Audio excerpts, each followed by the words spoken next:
नमस्कार, स्टार्टअप मंत्र में आपका स्वागत है। एक और फ्रेश नया एपिसोड स्टार्टअप से जुड़ा हुआ आपके लिए। और स्टार्टअप की दुनिया में काफी सारी हलचल हो रही है और इसी हलचल को आपके सामने पेश करने की कोशिश होती है मेरी। आपके साथ मैं हूं मानसी दवे और आज के हमारे स्टार्टअप शो में काफी कुछ है खास। हम वैल्यूएशंस की बात करने वाले हैं।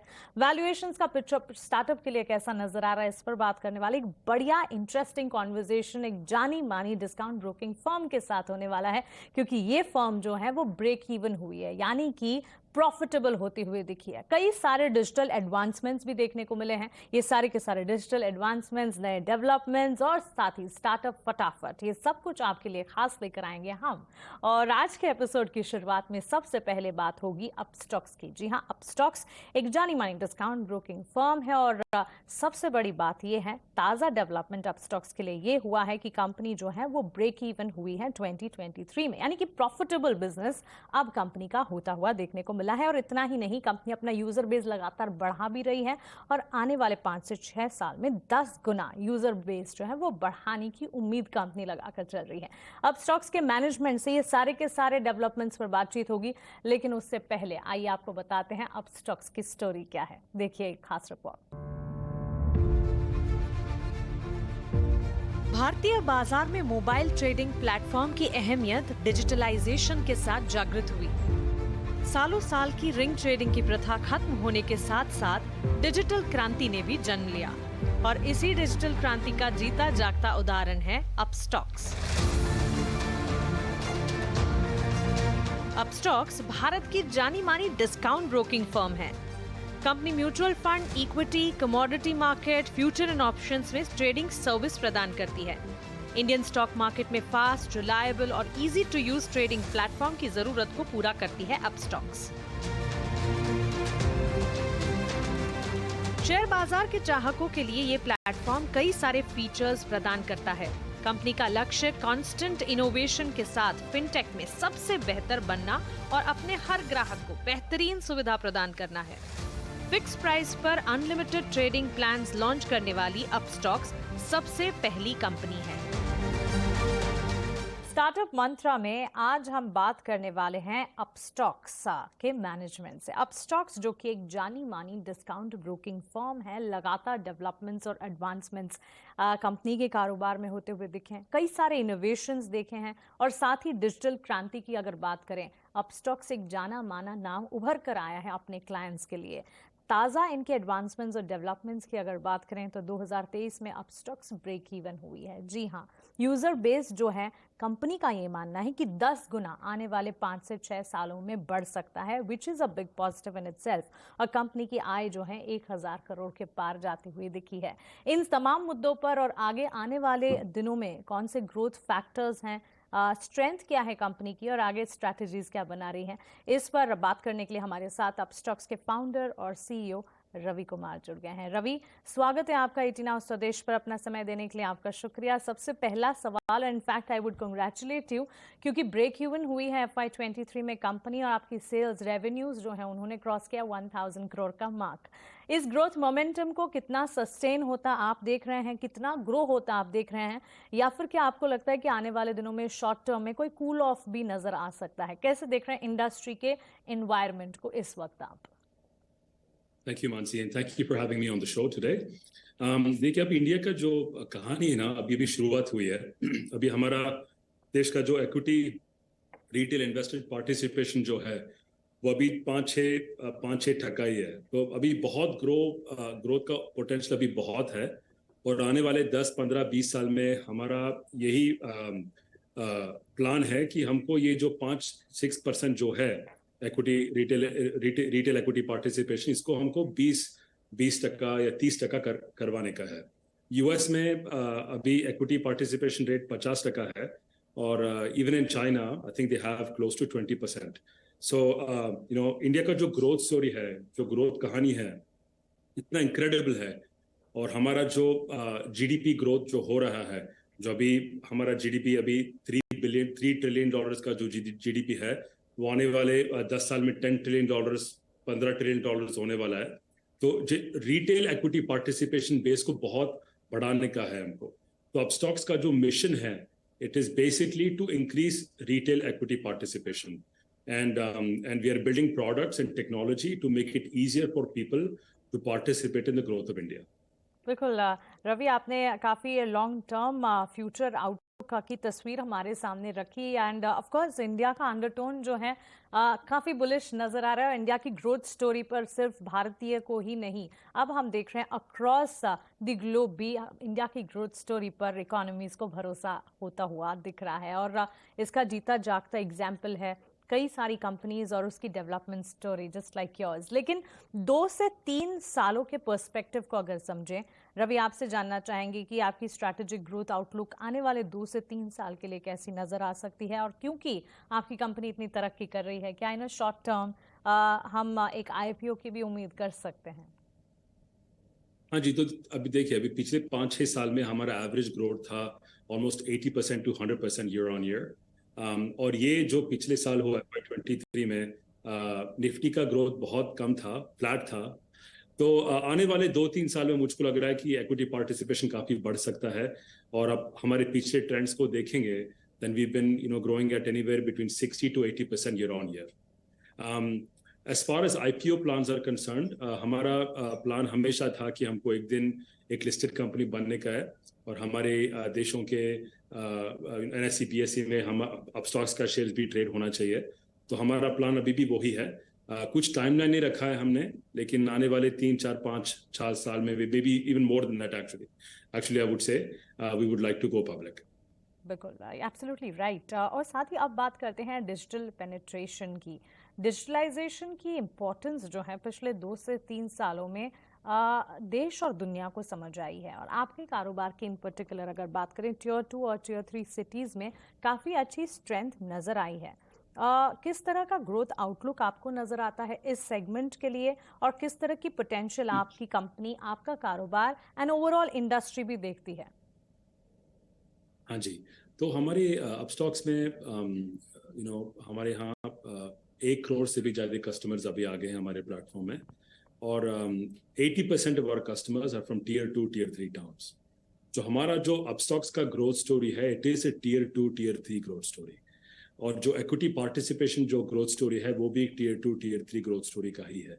So, our job at Upstocks is to literally go to tier 2, tier 3 towns and to get lots of people to basically participate and, SIP monthly into a basket of ETFs and mutual funds. और अभी हमारे यहाँ 1 crore customers हैं।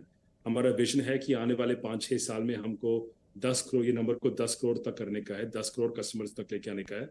और ये सब growth हमारे हिसाब से टियर 2, टियर 3 टाउन से ही आने वाला है। बिल्कुल, ये बात तो तय है कि आप प्रॉफिटेबल हैं, आपका business, and at the same time break even, और ये जो सारे के सारे एडवांसमेंट डेवलपमेंट्स नज़र आ रहे हैं। लेकिन प्योर्स लाइक ज़रोधा, उनका ये कहना है कि आने वाले कुछ दिनों में FY24 की अगर बात करें, उनके अर्निंग्स में एक कंसर्न नज़र आ सकता है। Of course with your business इस वक्त हम काफ़ी अच्छा डेवलपमेंट देख रहे हैं, लेकिन क्या आप इसकी इम्पैक्ट कुछ हद तक आपके कारोबार पर किसी तरह से कोई challenges in terms of scenarios देख रहे हैं? इफ़ यस, तो फिर mitigation measures, damage control measures क्या होंगे, या फिर आपको लगता है कि सिचुएशन काफ़ी ग्लूमी और पिक्चर काफ़ी पॉजिटिव नज़र आएगी?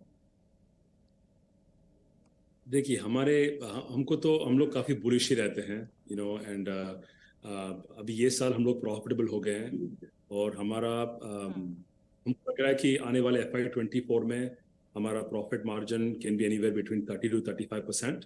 सो we remain very very bullish. हमारा बिजनेस काफ़ी प्रॉफिटेबल हो गया अभी। So maybe because we just turned profitable, we don't really have this concern, and we see increasing profits in the coming 2-3-4 years. बिल्कुल बिल्कुल। वन लास्ट थिंग जो आपसे जानना चाहेंगे, क्योंकि innovation and change is inevitable, और आप अपस्टॉक्स हमेशा से नए चेंज और नए इनोवेशन को काफ़ी हद तक बढ़ावा देते भी हैं, और इसी के चलते आपका ग्रोथ और आपका आउटलुक जो है इतना स्ट्रांग नज़र आ रहा है। लेकिन आने वाले दिनों में कोई नए डिजिटल प्रोडक्ट लॉन्चेस और may be cross selling services जिसे हम एक्सपेक्ट करके चल सकते हैं आपके पोर्टफोलियो में? हाँ जी, देखिए, अभी हम लोग आने वाले ये साल में at least we want to launch digital landing in some way. So we do it through a partner, but we want to get into the lending business as well. We have over 1 crore customers, and we want to leverage this base of customers to launch new products. So first, we'll most likely get into lending, and in forthcoming years, हम लोग अलग-अलग products भी launch कर सकते हैं. रवि, आपका बहुत शुक्रिया हमारे साथ जुड़ने के लिए, अपना समय देने के लिए, सवालों के जवाब देने के लिए, और आपको ढेरों शुभकामनाएं इतने अच्छे डेवलपमेंट और प्रदर्शन के लिए। उम्मीद यही करते हैं कि आप स्टॉक्स के लिए आने वाले क्वार्टर्स जो हैं वो काफ़ी ज़्यादा स्ट्रांग हो और आप जो स्ट्रैटेजीज और गोल्स प्लान कर रहे हैं उन्हें फुलफिल कर पाएँ। Thank you so much for being with us Ravi. Thank you so much, Mansi, for your time. Really enjoyed speaking to you. Thank you. बहुत धन्यवाद। और चलिए, स्टार्टअप जगत में कई सारी चीज़ें हैं, कई सारी रिसर्चेस हैं और काफ़ी सारी खबरें हैं जो कि एक के बाद एक आती हैं और वो आपके लिए जानना काफ़ी ज़रूरी है। और स्टार्टअप से जुड़ी एक दमदार रिसर्च लेकर हमारे सहयोगी हमारे साथ जुड़ गए हैं। आइए देखते हैं स्टार्टअप रिसर्च। जी बिल्कुल, बड़े यूनिकॉर्न स्टार्टअप्स में जो है वैल्यूएशन कट्स देखने मिल रही है और ये मार्कडाउन जो है उनके पोटेंशियल जो पी इन्वेस्टर्स हैं उनमें देखने मिल रही है। याद रखिए, ये कंपनी मार्कडाउन नहीं कर रही है, जो निवेश किए हैं कंपनी में बड़े बड़े इन्वेस्टर्स वो कर रहे हैं। अगर अहम वैल्यूएशन कट्स के बारे में बात करें तो देखेंगे ओला, स्विगी, जहाँ पे लगभग 35 to 49% का वैल्यूएशन कट देखने मिला है। और यही अगर आंकड़ा देखें बाइजूस का या ओयो का, तो यहाँ पे देखेंगे ये आंकड़ा जो है बढ़ के 73% हो चुका है। स्विगी का ऑलमोस्ट 2 बार मार्कडाउन हो गया है। पाइन लैब्स भी जो यूनिकॉर्न कंपनी है उनका भी जो है मार्कडाउन देखने मिला है। इसके अलावा फार्मीजी में भी 2 बड़े अनाउंसमेंट्स वैल्यूएशन कट्स में आए हैं। लेकिन सवाल उठता है कि वैल्यूएशन कट्स आ क्यों रहे हैं। सबसे पहला रीज़न है कि राइजिंग इन्फ्लेशन और इंटरेस्ट रेट्स के कारण जो है ओवरऑल इन्वेस्टमेंट्स में इम्पैक्ट पड़ रहा है पी इन्वेस्टर्स का। और इसके अलावा याद रखिए, companies through out the globe जो है अपनी कैश को कंजर्व करना चाहते हैं, इसके लिए लेऑफ्स हो रही हैं और आगे जाते हुए पाथ टू प्रॉफिटेबिलिटी पे जो मेन फोकस है उसको देखा जा रहा है, स्पेशली जो कंपनीज हैं जो अगले 2 से 3 साल में आईपीओ में लिस्टिंग होने वाली हैं। इसके अलावा याद रखिए, लिक्विडिटी बहुत था पिछले 2 साल में, उसके कारण एक्सेस वैल्यूएशंस इन स्टार्टअप्स को मिले हैं। और अगर हम फंडिंग की बात करें तो फंडिंग में भी जो है थोड़ी सी ड्राई अप देखने मिली है। पिछले 4 क्वार्टर में जो ओवरऑल फंडिंग देखा गया हर क्वार्टर का, वो $10 बिलियन के नीचे आया है। और अगर first quarter calendar year 23 funding की बात करें तो वो लगभग सिर्फ $2.8 बिलियन आया है। नंबर ऑफ ट्रैक्शंस भी कम हो गए हैं ट्रैक्शन के डेटा के हिसाब से। लेकिन सवाल उठता है कि आगे जाते हुए स्टार्टअप्स का क्या व्यू रहेगा, स्पेशली वैल्यूएशन कट्स को लेके। और याद रखिए, अगले 6 से लेकर 8 महीने तक जो है फंडिंग विंटर एक्सपेक्टेड है कंटिन्यू होगा, यानी कि प्रेशर जो है दबाव रहेगा स्टार्टअप्स में। इसके अलावा आगे जाते और लेऑफ्स आ सकती हैं। और जो पी इन्वेस्टर्स हैं उन्होंने भी अपने जो पोर्टफोलियो कंपनीज है स्टार्टअप की, उन्होंने कहा है कि अभी कैश कंजर्व करें, ज़्यादा बर्न रेट ना करें और पाथ टू प्रॉफिटेबिलिटी पे फोकस करें।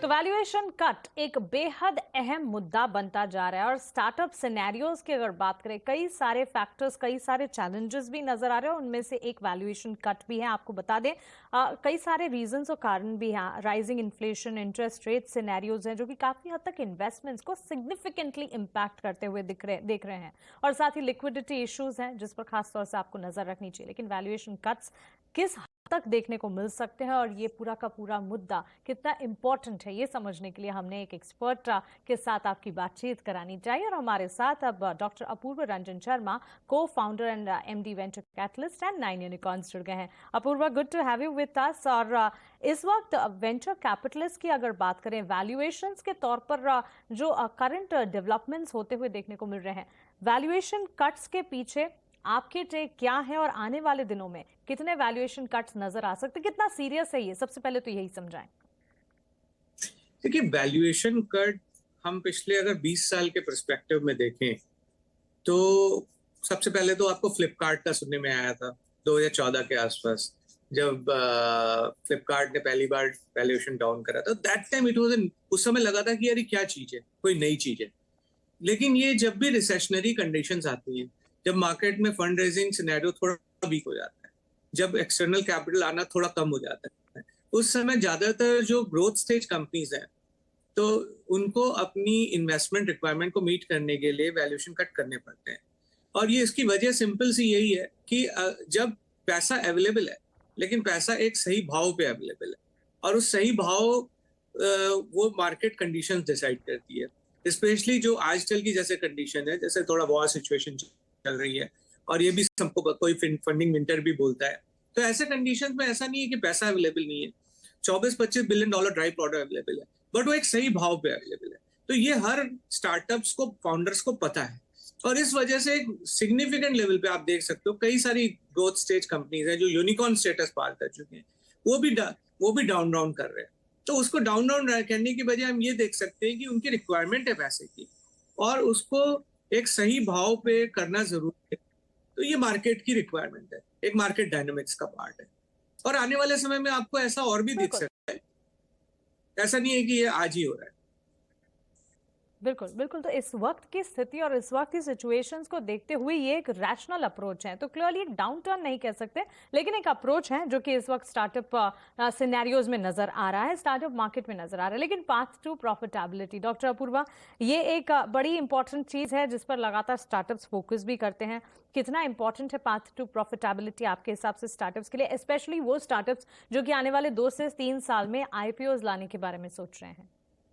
देखिए, स्टार्टअप इकोसिस्टम सिलिकॉन वैली से स्टार्ट हुआ 40 साल पहले आज से, ठीक है। लेकिन हर इकोसिस्टम की अपनी एक लर्निंग होती है, ठीक है। हम कहेंगे इंडिया के जो startup, we are the third biggest startup, हम लोग आज तीसरा सबसे बड़ा स्टार्टअप इकोसिस्टम है। हमारी सबसे बड़ी लर्निंग आज ये है कि पाथ टू प्रॉफिटेबिलिटी बहुत इंपॉर्टेंट है, बिकॉज ये जो विंटर साइकिल है ये थोड़े थोड़े दिनों में आ जाता है, हर 1-2 साल में आपको सुनने में, बीच में भी कोविड की वजह से आया था, फिर उसके बाद अभी वॉर की सिचुएशन की वजह से आ गया। तो स्टार्टअप्स को अपने को इसके लिए रेडी रखना चाहिए और ये उसके लिए सबसे अच्छा ये है कि अगर आप प्रॉफिटेबिलिटी अच्छी है, स्पेशली आपका जो एबिटा है वो अगर -10 से नीचे है ना, 0 से -10 के बीच में, तो then you are a growing company also and you are under the control. इसलिए मेरा तो ये कहना है कि हमारे जो आज नए जनरेशन के हिसाब, अभी तो हम केवल 100 यूनिकॉर्न की इकोनॉमी है, यूएस जो है 500 यूनिकॉर्न का, हम अभी उस पाथ में आगे बढ़ रहे हैं। तो हमारे यूनिकॉर्न्स को, हमारे सुनिकॉर्न्स को ये सीखना चाहिए कि पार्ट टू प्रॉफिटेबिलिटी बहुत इंपॉर्टेंट है, क्योंकि अगर आपकी कंपनी प्रॉफिटेबल है और अगर आपकी कंपनी एबिटा पॉजिटिव है तो आपको आज गलत भाव पे या कम भाव पे, गलत नहीं बोलूंगा, कम भाव पे पैसा रेस करने की जरूरत नहीं है। जब सही समय आएगा तो पैसा रेस करिए। बिल्कुल, ये बात बेहद सही कही आपने, और पाथ टू प्रॉफिटेबिलिटी पर फोकस होना चाहिए और सही टाइमिंग पर काफ़ी हद तक फोकस होना चाहिए। लेकिन अपूर्वा, कैश को प्रिजर्व करना, नकदी की समस्या से निपटना, ये भी स्टार्टअप्स के लिए काफ़ी इंपॉर्टेंट होता है। इस वक्त करंट सिनेरियोज में आपको क्या लगता है, पीज जो हैं और वीसीज अपनी पोर्टफोलियो कंपनीज को कैश प्रिजर्व करने के लिए किस तरह की एडवाइस दे रहे हैं? देखिए, कैश का जो बर्न है उसको इस तरीके से समझिए, वो एक्सप्लोसिव ग्रोथ से लिंक्ड है। जब वीसी कैप टेबल पे आते हैं तो वो एक्सप्लोसिव ग्रोथ मांगते हैं और इसी वजह से कैश बर्न बहुत ज्यादा बढ़ जाता है। तो उसको केवल एक आप बैलेंस उसमें रखें। जब मार्केट में फंडिंग सिनेरियो थोड़ा वीक हो जाता है तो ऐसी स्थिति में एक्सप्लोसिव ग्रोथ के लिए बहुत ज्यादा बर्न ना करें। यही एक एडवाइस है जो सारे वीसीज उनको अपने पोर्टफोलियो को बोलते हैं, और हम भी यही बोलते हैं कि ऐसे समय में जब आपको पता है कि मार्केट में जब अगर 15 मिलियन की जगह आपको 5 मिलियन ही मिलने वाला है, तो ऐसे समय में एक्सप्लोसिव ग्रोथ के पीछे भागने की बजाय आप एक सस्टेनेबल ग्रोथ की तरफ भागे और अपनी कंपनी की प्रॉफिटेबिलिटी, जो पाथ टू प्रॉफिटेबिलिटी वाली जो बात आपने बोली, उस पर भी ध्यान दें। तो इस वजह से उससे आपका कैश भी कंजर्व रहेगा और 18 महीने का रनवे आपके पास हमेशा होना चाहिए। लेकिन इसके अलावा फंडिंग विंटर की बात आपने 1-2 बार छेड़ी, इस पर ही अगला सवाल है। फंडिंग विंटर हम देख चुके हैं, funding winter scenario is the reality, ये भी हम जानते हैं, लेकिन आने वाले 6 से 8 महीनों में फंडिंग विंटर कितना सीरियस होता दिखेगा? ले ऑफ सिनेरियोज क्या और ज्यादा बढ़ते हुए दिखेंगे आपके हिसाब से? देखिए, फंडिंग विंटर आपका इसलिए भी आता है, एक वैसे तो ये साइक्लिकल चीज है, ऐसा नहीं है। हम अगर पिछले 5-7-10 साल में देखें तो ये फंडिंग विंटर 3-4 बार हमने देखा है और ये यूएस से लिंक्ड है, बिकॉज आज की डेट में जितने भी बड़े चेक्स आते हैं इंडिया में वो 70-80% यूएस से आते हैं, और जब यूएस इकोनॉमी इंपैक्ट होती है, जो आजकल इंपैक्टेड, तो ये फंडिंग विंटर आता है। तो ये चीज एक साइक्लिकल है और हमारे स्टार्टअप्स को इसके लिए तैयारी रखनी चाहिए। अभी उनको ये मान के चलना चाहिए कि ये एक स्टेपल चीज है, और ऐसी स्थिति के लिए हमको अपने को कैश को कंजर्व करना है, पार्ट टू प्रॉफिटेबिलिटी को इम्प्रूव करना है और थोड़ा 16-18 महीने का पैसा रखना है अपने पास में। और ऐसी स्थिति में अच्छी कंपनियों को आज भी पैसा मिलता है। हमारी कई पोर्टफोलियो, आज भी अभी 2 पोर्टफोलियो के साथ बैठा जिन्होंने 25-25 मिलियन $25 के राउंड क्लोज करे, बट वो एक सही भाव पे पैसा मिल रहा है और ऐसे में एफर्ट्स को मल्टीप्लाई करने की जरूरत है। पहले अगर आप केवल 50 वीसी के पास जाते थे, आज आपको शायद 200 वीसी के पास जाना पड़ेगा पैसा रेज करने के लिए। तो इस फंडिंग विंटर में अपने को और दुरुस्त बनाएं, अपनी फंडामेंटल्स ऑफ बिजनेस को और स्ट्रॉन्ग करें। और इस समय अगर आप पहले 50 के पास जाते थे वीसीज के पास, तो आपको शायद 200 के पास जाना पड़ेगा। उसके लिए तैयारी रखें।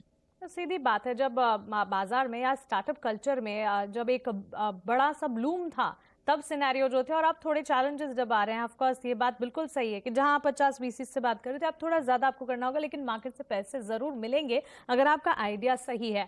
और एक और चीज अपूर्व जो आपने कही वो कि अच्छी कंपनियों को इस वक्त भी फंडिंग मिल रही है। तो डिस्पाइट द फंडिंग विंटर, ये अच्छी कंपनियां कौन सी हैं, कौन से सेगमेंट्स हैं आपके हिसाब से जो कि जहां पर इस वक्त भी इन्वेस्टमेंट पॉर इन होती हुई नजर आ रही है? ये बहुत अच्छा क्वेश्चन आपने पूछा।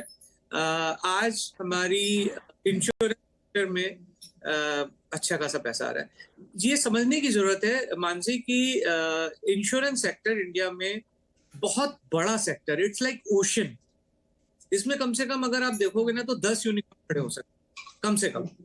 तो इसमें कंटिन्यूअस इन्फ्यूजन ऑफ कैपिटल आ रहा है। हमारी कम से कम 3 कंपनियों को अभी 20-25 मिलियन डॉलर के राउंड हुए। और इसके अलावा डीप टेक सैस, ये एक ऐसा डीप टेक सैस, इसमें भी काफी पैसा आ रहा है, बिकॉज नए टेक्नोलॉजी से डिस्ट्रप्शन होती है, कॉस्ट कटिंग होती है, और इसके अलावा नए तरीके से बिजनेस करने के रास्ते मिलते हैं। तो डीप टेक सैस में भी काफी कंपनियों के पास पैसा आ रहा है। तीसरा जो बड़ा सेक्टर इंडिया का है वो एग्री है। स्पेशली एग्री सेक्टर्स में बहुत पैसा आ रहा है इंडिया में, बिकॉज इंडिया का ये सेक्टर भी अभी पूरी तरह डिस्टर्ब नहीं हुआ है। 11 से ज्यादा कंपनियां जिनका 100 मिलियन से ऊपर वैल्यूएशन हो चुका है एग्री सेक्टर में। और चौथा सेक्टर है ESG, particularly agri is also part of it, but ESG particularly जो आप सुनते हो कि EV, इलेक्ट्रिक मोबिलिटी, और ऑल्टरनेटिव एनर्जी और वाटर कंजर्वेशन, इन सब में काफी ज्यादा फोकस है इस समय। और ये सेक्टर्स ऐसे हैं जो अभी अभी ओपन अप हुए इंडिया में। अभी मैं कहूंगा कि they are in the growth, entering into the growth stage. तो इन 4 सेक्टर्स में तो पैसा बहुत अच्छे से आ रहा है, और इसमें कोई पैसे की कमी नहीं इन स्टार्टअप्स के लिए। बिल्कुल बिल्कुल। Doctor Apoorva, thank you so much. एक हॉट टॉपिक है इस वक्त जो कि काफ़ी हद तक चर्चाओं में है, और वैल्यूएशंस पर आपकी राय, आपका आउटलुक हमारे साथ शेयर करने के लिए, अपना समय देने के लिए आपका शुक्रिया। It was really nice talking to you. बहुत बहुत धन्यवाद जी। तो valuation cut, funding winter, startup layoffs, ये सारी की सारी सच्चाइयां हैं। चैलेंजेस इस वक्त नजर आ रहे हैं, लेकिन चैलेंजेस ना हो तो लाइफ जीने का मजा ही क्या।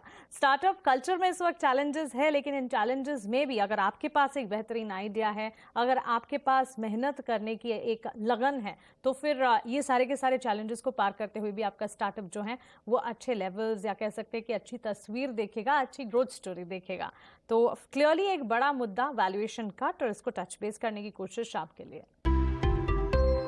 और चलिए अब वक्त है हमारे खास सेगमेंट स्टार्टअप फटाफट का, यानी कि स्टार्टअप की दुनिया में पूरे हफ्ते भर में जो भी सारी खबरें आई हैं, उन सारी खबरों को खंगाला हमने, और उसमें से जो सबसे इंटरेस्टिंग और सबसे जरूरी खबरें आपके लिए जाननी थी, वो सारी की सारी खबरें स्टार्टअप फटाफट में हमने कंपाइल की है। रुक करते हैं स्टार्टअप फटाफट का। स्टार्टअप फटाफट में एक के बाद एक हफ्ते भर में स्टार्टअप की दुनिया में जो भी हलचल मची वो सब मैं आपके सामने रखने जा रही हूँ। ढेर सारी खबरें आई हैं, कुछ मैनेजमेंट्स यानी कि स्टार्टअप के मैनेजमेंट्स में भी बदलाव हुए हैं, कुछ कंपनियां हैं जो कि प्रॉफिट में आती हुई दिखी, और साथ ही कुछ लीगालिटीज भी चेंज हुई है स्टार्टअप की दुनिया में। आइए सब कुछ जानते हैं। शुरुआत पेटीएम से करेंगे। जी हाँ, पेटीएम के मैनेजमेंट से जुड़ी एक खबर है। पेटीएम कंपनी ने भावेश गुप्ता को प्रेसिडेंट और COO के तौर पर नियुक्त किया है। भावेश गुप्ता ऑलरेडी पेटीएम की वर्कफोर्स का हिस्सा थे और लेंडिंग और हेड ऑफ पेमेंट सेगमेंट को लीड करते थे एज CEO, और अब भावेश जो हैं वो अहम वर्टिकल्स को लीड भी करेंगे, और कई सारे वर्टिकल्स और सेगमेंट्स में जो कामकाज हो रहा है, ऑपरेशंस हो रहे हैं, उन पर भी खास तौर से ध्यान रखेंगे। तो ये पेटीएम से जुड़ी हुई पहली खबर। इसके अलावा स्विगी से जुड़ी एक इम्पॉर्टेंट अपडेट, एक इम्पॉर्टेंट जानकारी आपके लिए है। स्विगी के CEO श्री हर्षा ने एक बयान दिया है, और उनके बयान के मुताबिक स्विगी का जो फूड डिलीवरी बिजनेस है वो प्रॉफिटेबल टर्न आउट हुआ है। कंपनी का फोकस जो था वो बेहतर इनोवेशन और साथ ही एग्जीक्यूशन पर था और श्री हर्षा ने यही कहा कि ये सारे के सारे पैरामीटर्स और ट्रिगर्स जिस पर कंपनी ने फोकस किया, इनोवेशन पर फोकस किया और इनोवेशन के साथ साथ आइडिया जनरेशन से लेकर इनिशिएशन और एग्जीक्यूशन पर जो फोकस था उसके चलते कंपनी इस वक्त प्रॉफिटेबल साबित होती हुई दिखी है।